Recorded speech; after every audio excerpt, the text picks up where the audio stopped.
Assalamualaikum warahmatullahi wabarakatuh. Perkenalkan, nama saya Eka Estara Mawardani dengan NIM 210321100028. Saya dari kelas Agribisnis A. Di sini saya akan menjelaskan materi tentang sifat biologi tanah.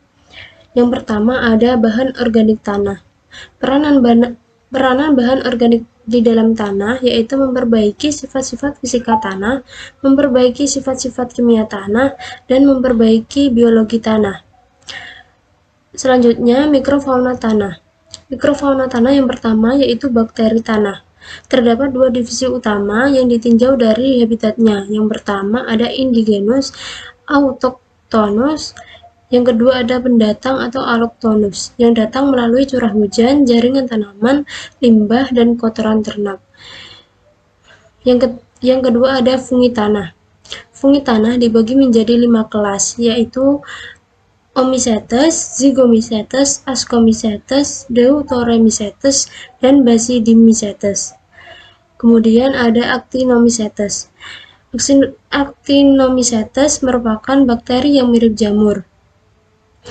Kemudian ada nematodes atau cacing yang tidak bersegmen dengan panjang 1 mm dengan diameter 15-35 mikron. Selanjutnya protozoa. Reproduksi protozoa yang pertama secara aseksual dengan pembelahan mitosis dan spora. Yang kedua secara seksual dengan konjugasi atau peleburan inti sel dan peleburan gamet sporozoa. Selanjutnya makrofauna tanah. Makrofauna tanah yang pertama cacing tanah, yang kedua rayap, kemudian semut dan kumbang, ada pula Oribatid-mites yang dapat memakan mikroflora dan bahan tanaman dekomposer atau perombak bahan organik, membawa bahan tanaman ke atas atau ke bawah, memindahkan nutrien atau unsur hara, membawa mikro dan mesofauna, membuat lubang-lubang atau lorong kecil di dalam tanah. Selanjutnya ada hewan pengerat yang dapat menghaluskan ukuran bahan organik, menggumpalkan dan mengaduk tanah, serta memperbaiki drainasi dan aerasi. Selanjutnya biologi tanah.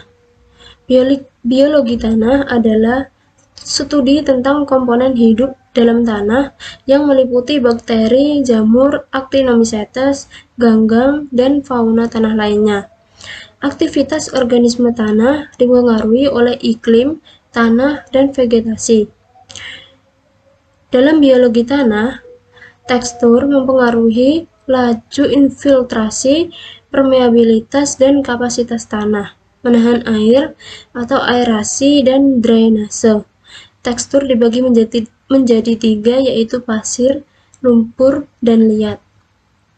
Selanjutnya agregasi dan struktur yang berperan terhadap pengolahan tanah dan jerapan kation, di mana Na mendispersi partikel dan Ca menggumpalkan partikel tanah. Selanjutnya pori dan bahan jenis tanah yang berperan terhadap pergerakan air dan udara dalam tanah dan ruang bagi organisme tanah. Selanjutnya air tanah yang berperan dalam pertukaran udara dan reaksi kimia tanah. Dan yang terakhir ada aerasi tanah yang tergantung tekstur, pori, dan air tanah. Tanah liat yang berpori mikro tinggi dapat menghambat difusi atau aliran massa oksigen ke dalam tanah, yang berarti tanah liat merupakan aerasi yang buruk. Sekian penjelasan dari saya, kurang lebihnya saya mohon maaf. Terima kasih. Wassalamualaikum warahmatullahi wabarakatuh.